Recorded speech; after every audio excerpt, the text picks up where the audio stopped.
हनी, हाँ क्या हुआ? क्या कर रही हो? वो ऑनलाइन शॉपिंग कर रही थी। तुम तो जानते ही हो ना कि मुझे ऑनलाइन शॉपिंग करने का कितना ज़्यादा शौक है। अच्छा अच्छा, मैं कह रहा था, मैं तुम्हें बताना भूल गया, मुझे ना आज आउट ऑफ स्टेशन जाना पड़ेगा मीटिंग के लिए, तो मैं कल सुबह ही आऊँगा। तुम्हें कोई प्रॉब्लम तो नहीं होगी ना रात को स्टे करने में अकेले? तुषार, तुम्हें पता है ना कि मुझे तुम्हारे बिना रहने की बिल्कुल भी आदत नहीं है। तुम चले जाओगे तो मुझे तुम्हारी कितनी ज़्यादा याद आएगी, लेकिन क्या ही कर सकते हैं, वर्क इज़ इम्पोर्टेंट। तुम जा सकते हो, कोई बात नहीं, मैं मैनेज कर लूँगी। ठीक है। बाकी मैं कह रहा था, मैं सीमा आंटी को बोल दूंगा, वो तुम्हारे साथ रात को स्टे कर लेगी। अरे नहीं नहीं नहीं, अब मतलब इतनी सी बात के लिए सीमा आंटी को क्या परेशान करना। एक दिन की तो बात है, मैं मैनेज कर लूँगी, तुम चिंता मत करो। ठीक है, तुम आराम से जाओ। ठीक है, मैं बस निकल ही रहा हूँ, तुम ध्यान रखना अपना। हाँ हाँ ठीक है, बाय।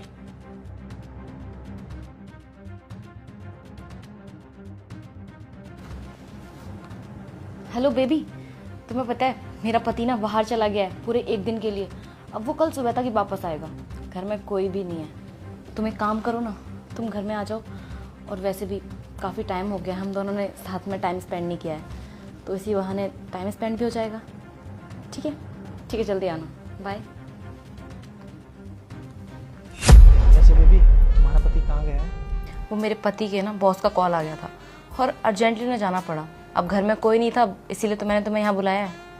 वैसे बहुत टाइम हो गया है, हमने टाइम स्पेंड नहीं किया है। तुम्हारा पति कैसा है? तुमसे चिपका रहता है हर दिन। हाँ, तुमने ये बात बिल्कुल ठीक बोली कि काफ़ी टाइम से हम दोनों ने टाइम स्पेंड नहीं किया, लेकिन दूसरी लाइन अच्छी नहीं थी कि मेरा पति मेरा पीछा नहीं छोड़ता। अगर वो मेरा पीछा नहीं छोड़ता तो तुम आज यहाँ नहीं होते। चलो ये सब छोड़ो, मेरे मन में ना बहुत टाइम से एक सवाल आ रहा था, पूछूं तुमसे? हाँ पूछो। तुम्हारा पति इतना अच्छा है, इतना स्मार्ट भी है और पैसा भी अच्छा खासा कमाता है और तुमसे प्यार भी बहुत करता है, तुम उसको छोड़कर मेरे पास क्यों आई? हाँ तुमने सही कहा, मेरा पति काफ़ी हैंडसम है, रिच है, उसके पास इतना बड़ा घर है, पैसा है, गाड़ी है और अच्छा खासा कमाता भी है, मुझसे बहुत प्यार भी करता है। अब मेरा पति मुझे टाइम और अटेंशन नहीं देता। जब मेरा पति मुझे टाइम और अटेंशन नहीं देगा तो मुझे बाहर दूसरे ऑप्शन तो ढूंढने पड़ेंगे ना। वैसे बेबी ठीक बोल रही हो तुम, किसी भी पत्नी को पैसा ही जरूरी थोड़ी होता है, उसे प्यार भी चाहिए, अटेंशन भी चाहिए ना।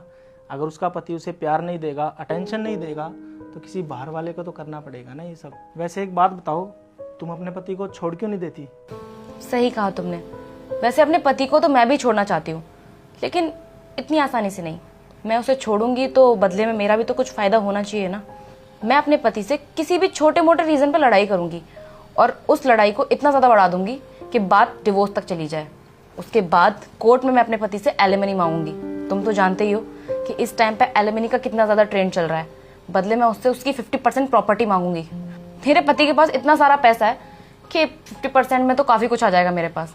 फिर तुम ऐसा करो ना, उसको किसी चीज़ पे गुस्सा आ जाए, तुमसे लड़ाई करने लग जाए, फिर तुम डिवोर्स ले लेना, उस पर केस कर देना ना। कम से कम 50% की एलिमनी मिल जाएगी। तुम्हारा पति तो बहुत अमीर है ना, बहुत सारा पैसा कमाता है, बहुत होता है 50%। हम दोनों की लाइफ ना सेटल हो जाएगी। तुम मुझे मत बताओ कि मुझे क्या करना है और कैसे करना है।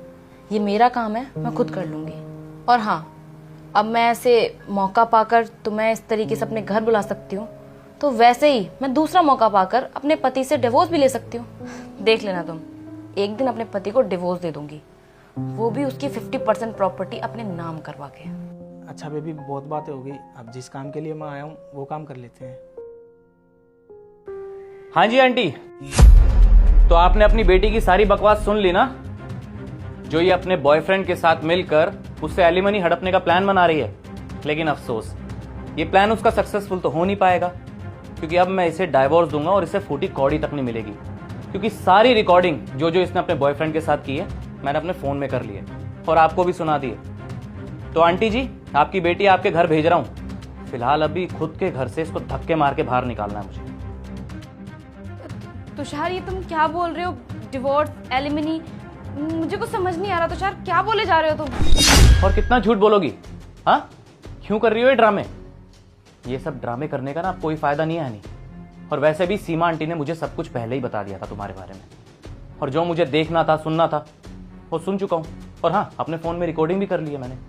अब जो मैंने अपने फोन में रिकॉर्डिंग करी है ना तुम्हारी, इसी के बलबूते पे मैं तुम्हें डाइवोर्स दूंगा और यही प्रूफ लेके जाऊंगा पुलिस के पास। और इसी के बलबूते पे ना तुम्हें डाइवोर्स दूंगा और फूटी कौड़ी नहीं मिलेगी एलिमनी की। दर दर की ठोकरें खाओगी, समाज में बदनामी होगी, वो अलग। देखो तुषार, प्लीज शांत हो जाओ। देखो जैसा तुम सोच रहे हो वैसा कुछ भी नहीं है। ये बस मेरा एक दोस्त है और मुझसे मिलने के लिए आया था। तुम गलत समझ रहे हो खामखा। तुषार, आज के टाइम पे तुम ऐसा सोच रहे हो, क्या एक दोस्त से मिलने के लिए नहीं आ सकता क्या?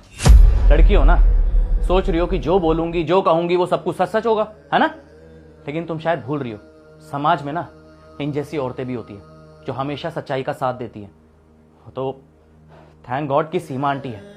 अगर ये नहीं होती तो तुम्हारे बारे में तो मुझे कभी कुछ पता ही नहीं चलता, तुम्हारी सच्चाई के बारे में कभी मालूम ही नहीं पड़ता, और तुम मुझे धोखा देती रहती इसके साथ। तुम जैसी लड़कियां ही हैं आज समाज में जिसकी वजह से लड़के शादी करने से डर रहे हैं, क्योंकि तुम जैसी लड़कियां ना उन्हें डरा धमका के एलिमनी की डोज दिखाती हो, उन्हें ब्लैकमेल करती हो।